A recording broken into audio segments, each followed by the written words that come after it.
Hello. Venkatrao గారు, మీకు తోట ఉండాలి, అది మేము కొందాం అనుకుంటున్నాం. ఏమంటారు సార్? ఉండేది బాబు, కబ్జాలో పోయింది.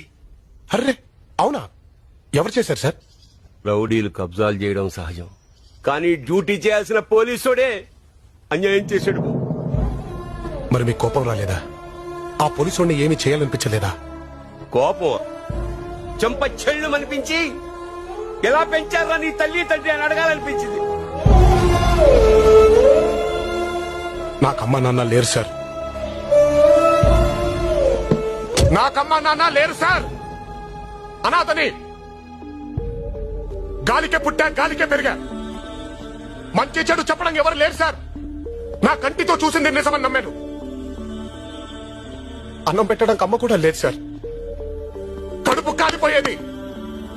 ఎలా బ్రతుకుండాలో ఆలోచించానే తప్ప ఎలా బతకాలో ఆలోచించలేదు సార్. ఎలా బతికానో కూడా తెలియదు సార్. నేను తప్పు చేశాను సార్. ఇంతకు మీరేదో చేస్తాన్నారే, కానిచ్చేయండి, కొట్టండి సార్. ఇప్పుడు మీరు నన్ను కొడితే నేను వెళ్ళి వాళ్ళని కొట్టాలి. కొట్టండి సార్, కొట్టండి.